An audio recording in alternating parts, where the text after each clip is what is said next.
In both Brisbane and Adelaide, England have managed to tantalise. They have not been uniformly hopeless. They clung on at the Gabba for 3 days. Indeed, there were moments there when they could have taken control of that game.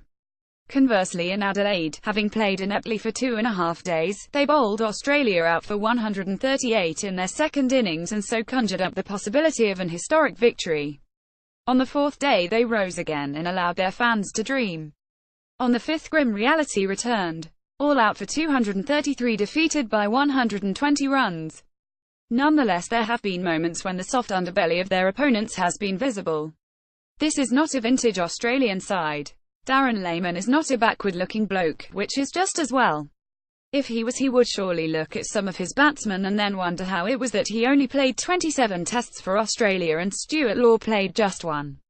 How Steve Smith would love a Lehmann and a Law in his middle order, so would Joe Root for that matter. But the capacity to tantalise butters no parsnips. Look at the score. England head to Perth 20 down despite their little renaissance towards the end of the match in Adelaide. Australia may have recovered from 20 down under Don Bradman in the summer of 19,367, but there are no more recent precedents to cheer Joe Root and his fellow travellers. The analysts will have to be at their most inventive to bring some good cheer to their table. At the start of the second test there was a hint of desperation in the England camp, peculiarly allied with a timidity among their bowlers. There have been worse insertions by an England captain in Ashes history. 2002 and 1982 immediately spring to mind in the history books, and John Woodcock, one of the few witnesses left, acknowledged that putting Australia in at Brisbane in 1954 did not work out so well. But the simple fact that Root opted to verge from the orthodox tells of his uncertainty that his bowlers would be able to take 20 wickets cheaply enough. After the second innings in Brisbane he lacked confidence in them. So he gambled. He was not convinced that orthodoxy would work. Moreover, his bowlers, however experienced, seemed to feel the pressure on that first morning. They did not bowl dreadfully in the opening overs of the match, but they did bowl cagily. They were wary of bowling too full and there was not much zip, in stark contrast to their efforts in the second innings, albeit in the devious dark. A captain who is conscious of the limitations of his attack is more prone to try to pluck rabbits out of his hat. It is a ploy that seldom works. Ashes Australia defeat England by 120 runs to take 20 series lead. Video report: England's pace bowlers may be as skillful as their counterparts, but they are slower. The misgivings about England's attack are most easily identified when contrasting Nathan Lyon and Moeen Ali. Admittedly, Moeen has been handicapped by injuries to his side and his spinning finger, but there has been a gulf between this pair. Lyon is fizzing the ball down and, critically, it is dipping at the end of its flight path. He is tormenting England's left-handers, including the veteran Alistair Cook, who had few problems with pacemen here but looked like a novice against the finger spinner. 10 of Lyon's 11 victims in the series bat left-handed. The next generation surely requires ambidextrous batsmen to combat quality off-spinners or left-armers.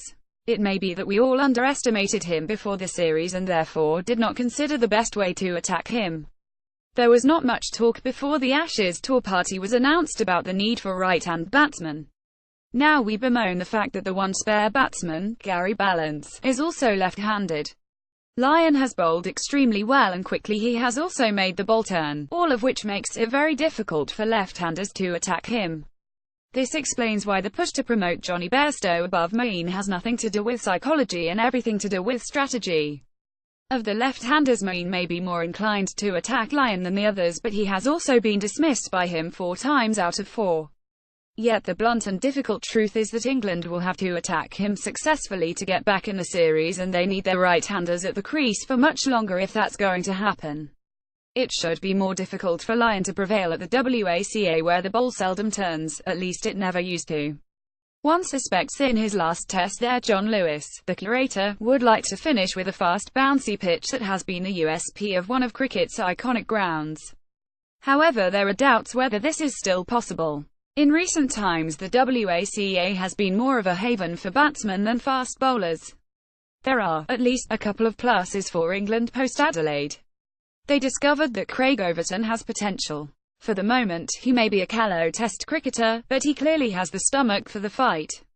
This was evident as much from his batting in the first innings. Remember how he had endured 3 ducks in Australia before taking guard in his first test match, and his fielding, in particular the way he clung on to a tricky skier down at long leg. He did not bowl too badly either, which made Root's preference for Moeen on the fourth morning all the more puzzling.